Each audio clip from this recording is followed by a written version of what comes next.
অনেক শিক্ষার্থী আমাকে একটা প্রশ্ন করছে যে ভাইয়া জাতীয় বিশ্ববিদ্যালয়ে যেহেতু ভর্তি পরীক্ষা যাচ্ছে আমরা প্রস্তুতির জন্য কোন বইগুলো পড়বো। এক্ষেত্রে আমি তোমাকে কিছু বইয়ের কথা বলে দেই, একটু মনোযোগ দিয়ে শোনো তোমরা। জাতীয় বিশ্ববিদ্যালয় এখন পর্যন্ত সর্বশেষ চূড়ান্ত বৈঠক করেনি, যে বৈঠকে তারা বিজ্ঞপ্তি বিষয়টি স্পষ্ট করবে যে পরীক্ষা কত নম্বরে হবে, কোন কোন বিষয়ে পরীক্ষা হবে।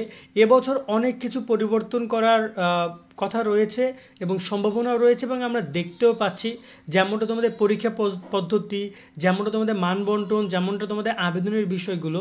সো এই জায়গায় এই মুহূর্তে কোনো প্রকাশনী রাইট নাও কোনো বই পাবলিশড করেনি। সো ভুলেও তোমরা কোনো প্রকাশনীর বই কিনে প্রতারিত হয়েও না। আমরা খোঁজখবর নিয়েছি বাজারে যেগুলো করছে, অনেকে অনলাইনে কোচিং করছে, বিভিন্ন জিনিস বিক্রি করছে, সেটা থেকে তোমরা দূরে থাকো, এইটা তোমাদেরকে বলবো। আর তোমরা পড়বা কি, দেখো জাতীয় বিশ্ববিদ্যালয় একটা গুরুত্বপূর্ণ কোশ্চেন হচ্ছে প্রশ্নগুলো কোন সিলেবাস থেকে আসবে। তোমরা তো সংক্ষিপ্ত সিলেবাসে পরীক্ষা দিয়েছো 2024-এর এইচএসসি পরীক্ষার্থীরা। এখন জাতীয় বিশ্ববিদ্যালয়ে যে সংক্ষিপ্ত সিলেবাস, সেই সিলেবাসে কিন্তু কোনো প্রস্তুতি তাদের বলা হয়নি। এমনকি যে বাজারে যে গাইডগুলো বা বিভিন্ন বিষয়গুলো, এগুলো কিন্তু নাই। এমনকি অনেকে বলতেছে ভাই আমি গুচ্ছের বই পড়ি, অথবা আমি কোনো একটা ঢাকা ইউনিভার্সিটি বা কোনো একটা ইউনিভার্সিটির পড়ি, তাহলেই তো হয়ে যাবে। দেখো মানবন্টন মিলবে না, সবার মানবন্টন সবার সাথে মিলবে না।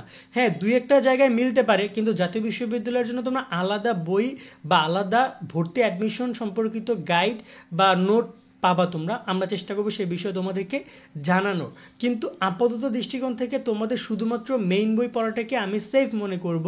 মেইন বই, এবং একটা কথা আমি বলেছিলাম শর্ট সিলেবাস।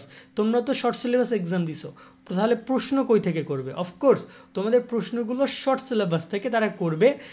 এবং আমরা কিন্তু এই বিশ্ববিদ্যালয়ে ভর্তি ক্ষেত্রেও দেখছিলাম তারা বারবার বলছে যে শর্ট সিলেবাসের উপর তোমাদের বিশ্ববিদ্যালয়ে কোশ্চেন করবে তারা। সেক্ষেত্রে জাতীয় বিশ্ববিদ্যালয় তার ব্যতিক্রমে গিয়ে পুরো বইয়ের উপরে সিলেবাস প্রশ্ন করবে না, কারণ তোমাদেরকে পুরো বই তো 2 বছর এইচএসসিতে পড়ায়নি। তোমরা পরীক্ষা দেওনি না দিছো সেটা আলাদা ব্যাপার, কিন্তু মূল কথা হচ্ছে তোমাদের শর্ট সিলেবাসে এক্সাম হয়েছে, এবং তোমাদের বিশ্ববিদ্যালয়ে ভর্তির প্রস্তুতিটাও শর্ট সিলেবাসের হবে। সো তোমরা শর্ট সিলেবাসে শুধুমাত্র বাংলা, ইংরেজি এবং সাধারণ জ্ঞান এই বিষয়গুলো নিয়ে প্রস্তুতি নাও। যারা পাবলিক বিশ্ববিদ্যালয়ের জন্য প্রস্তুতি নিচ্ছ তোমরা তো ভেরি গুড, তোমাদের এক্সট্রাভাবে জাতীয় বিশ্ববিদ্যালয়ের জন্য আলাদা কোনো প্রস্তুতির দরকার নেই। কিন্তু জাতীয় বিশ্ববিদ্যালয় যখন আলাদাভাবে ভর্তির প্রস্তুতিমূলক মানবন্টন প্রকাশ করবে, যদি কোনো কিছু পরিবর্তন দেখো তখন তোমরা তার জন্য এক্সট্রা প্রিপারেশন নিও। কিন্তু যারা নর্মাল স্টুডেন্ট আছো, যারা কোনো প্রস্তুতি নিচ্ছ না এই মুহূর্তে, পাবলিক হোক, মেডিকেল হোক, ইঞ্জিনিয়ারিং হোক, গুচ্ছ হোক, সাত কলেজ হোক, কোনো কিছুর জন্য নিচ্ছ না, তাদেরকে বলবো তোমরা একটু স্টপ করো, শুধুমাত্র মেইন বইগুলো পড়ো, তাও শুধু শর্ট সিলেবাসের অধ্যায়গুলো কমপ্লিট করো, রিডিং পড়ো বা টুকটাক হালকা পাতলা দেখো। এমন না যে তোমাকে প্রচুর পড়ার মধ্যে একদম ডুব দিতে হবে।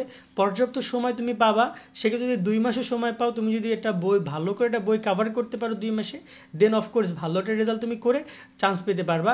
এখানে একটা পাস মার্ক অফকোর্স থাকবে, একটা ন্যূনতম মার্ক থাকবে, যে মার্কটা পেয়ে তোমাদেরকে পাস করতে হবে, বা পরবর্তীতে সেই মার্কটা দিয়ে তোমরা ভর্তি হবা বা কিছু একটা, এই ব্যাপারে নিয়ে হয়তো বা বিজ্ঞপ্তিতে স্পষ্ট করা হবে। বাট আমি অপেক্ষা করতে বলবো মানবন্টনের জন্য।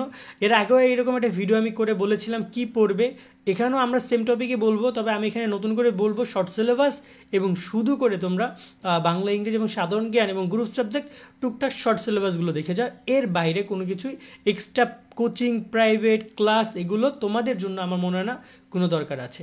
আজকের মতো আমরা এখানে বিদায় নিচ্ছি। সাবস্ক্রাইব করে আমাদের সাথে যুক্ত থাকো নিয়মিত সকল আপডেট পেতে। আল্লাহ হাফেজ।